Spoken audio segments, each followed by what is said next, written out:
Aujourd'hui, on se présente ensemble pour un programme qui finalement perpétue un peu cette coopération dans le domaine de la guerre des mines, avec une consultation des gouvernements belges et néerlandais qui souhaitent apporter une rénovation et une solution nouvelle au CMT, avec une approche qui est particulièrement intéressante parce qu'elle est totalement robotisée. C'est-à-dire que dorénavant, le bateau-mère qui porte les drones va mettre des drones de surface à la mer. Et ces drones de surface eux-mêmes mettront des drones sous-marins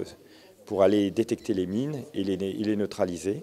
Et donc, notamment, le drone de surface devrait être totalement autonome, capable de mettre à l'eau des drones sous-marins et les récupérer sans qu'il n'y ait personne à bord.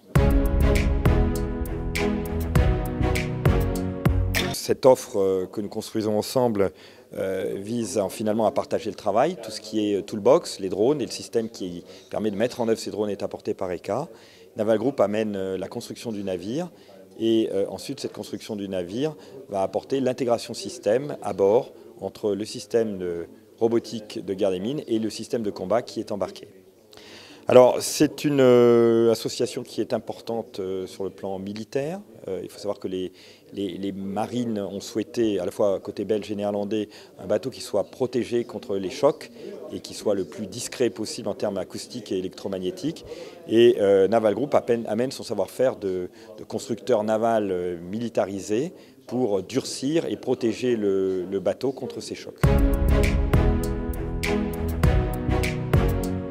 Quant à l'implantation en Belgique, Naval Group a une démarche assez similaire à celle d'ECA. L'idée est assez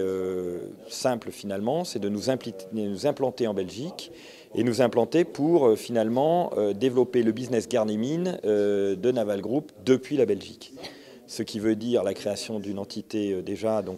sur Bruxelles pour la maîtrise d'œuvre de ces futurs systèmes, mais pas simplement la maîtrise d'œuvre du contrat dont on parle de guerre des mines belgo-néerlandais, mais aussi maîtrise d'œuvre pour les futurs systèmes que l'on pourrait vendre à l'export depuis la Belgique. Donc l'idée est vraiment de mettre en place une équipe en Belgique, une équipe importante, qui sera prolongée par la mise en place d'une sorte de centre d'expertise en guerre des mines, situé près des guerres mines, qui est le centre autant de guerre des mines de nos collègues belges et néerlandais. Et donc l'idée est finalement d'utiliser le savoir-faire acquis et la notoriété acquise dans le cadre du contrat de guerre des mines belgo-néerlandais pour rebondir depuis la Belgique à l'export, donc en créant une véritable activité nouvelle, parce qu'on est convaincu que finalement les navires de guerre des mines vont se multiplier. Le besoin en guerre des mines est manifeste dans plusieurs pays. Et la menace mine elle-même est relativement répandue et a plutôt tendance à se renforcer.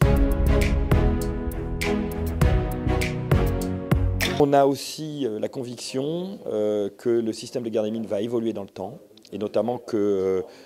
les gouvernements belges et néerlandais, forts du retour d'expérience à la mer, forts des nouvelles technologies comme l'intelligence artificielle, forts aussi de peut-être l'évolution de la menace mine, vont chercher à faire vivre et à améliorer dans le temps le système de guerre des mines. Et donc dans ce cadre-là, on veut mettre en place une sorte de centre d'expertise, comme je le disais tout à l'heure, qui va croiser les compétences d'universitaires, de centres de recherche belges, mais aussi de PME belges innovantes, et puis évidemment d'ECA et de Naval Group, pour un peu prototyper, essayer de nouvelles technologies, vérifier qu'elles fonctionnent à la mer, essayer de nouveaux concepts d'emploi, partager avec les marins belges et néerlandais leurs besoins et bien comprendre ce que l'on pourrait mettre dans ces futures versions. Et donc l'idée, c'est d'entretenir en Belgique une sorte de pôle R&D sur toutes les technologies qui peuvent servir à la guerre des mines et les développer dans la durée, au profit en premier lieu bien sûr des évolutions du système de guerre des mines belgo-néerlandais, mais aussi pour l'export et pourquoi pas aussi pour la France un jour.